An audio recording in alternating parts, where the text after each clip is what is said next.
Guys, I want to bring in the rest of the panel. I've got Stacey Dash and former Senator Scott Brown. Stacey, even though you're not wearing green, I'm going to start with you. How do you know? Whoa, excuse me. There'll be a few commercial breaks. Anyway, you were sitting here, you were listening to what Eric had to say, and I could feel you sort of wanting to jump in. Where is he getting this wrong? Where is he wrong? Well, because I think he's wrong about Trump, first of all, and him not being a conservative. He is a conservative. And what's wrong with someone changing their mind? I mean, we want Democrats to change their minds about becoming Republicans, right? So there's nothing wrong with changing your mind. And I applaud him for admitting it, for saying, yes, I was this way at one time, and now I've changed my mind. I've learned, I've become wiser. And Hillary Clinton, if we don't stand behind Trump, we are setting the floor for Hillary Clinton to win. A criminal, a liar, responsible for the 4 deaths of American patriots. A woman who should be indicted for a spillage of classified information that was kept in her barn as opposed to a skiff where it should have been. So I mean, I don't understand. To me, this is treason. He's a Benedict Arnold. That's what I think. Senator Brown, you've played peacemaker throughout the process. You do work with Donald Trump. You helped them in Massachusetts and other places. And I know a lot of the people that attended Erick's event and some of these others are friends of yours. How do we get around this? How do we address these issues that Erick brought up, Donald Trump, with respect to free markets, limited government, national defense, liberty, religious liberties, and marriage, and those kind of things? Sure. Well, first of all, my mom and dad were married and divorced 4 times each. So I guess Erick's calling my dad, who was an elected official, who completed his terms, unlike what Erick did when he ran for office. Apparently, my dad is not conservative. So these broad brush strokes over people and their character, quite frankly, is no place in politics, especially in our party. You have a choice. Erick and others have a choice. And yes, they are my friends, and I'm reaching out to them as is expected, as people like me and others should do to our friends who maybe aren't saying, who are saying, you know what, we're just not comfortable with them.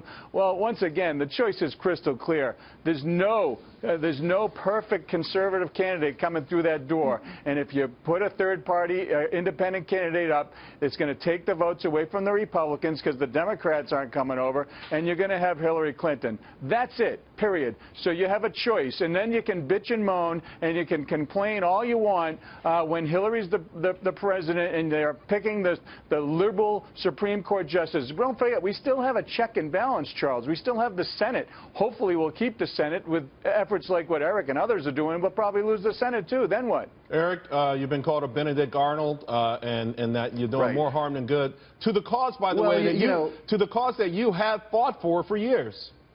Right. You know, I mean, this is what Trump supporters have, is typically personal insults. They don't really have any logic for anything other than the personal insults. And, you know, that's not going to help them. I gave you logic. It's not going to help them with Donald Trump. He's not going to be president of the United States with or without a third party. All of the polling is very consistent on this. The Republicans, if they nominate Donald Trump, are going to nominate the only politician in America more unpopular and less trustworthy than Hillary Clinton. That's not where you start when you want to beat Hillary Clinton. But that's the reality of it with them, and I'm not going to play part of it.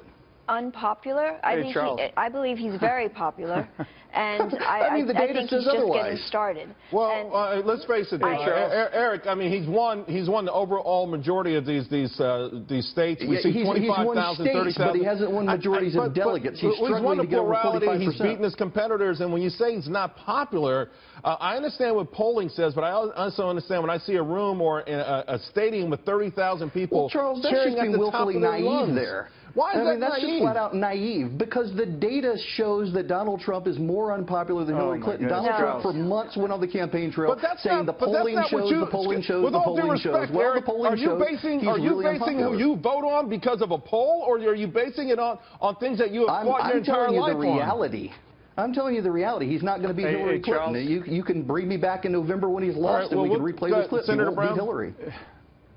Yeah, first of all, I was down 41 points when I ran for the U.S. Senate.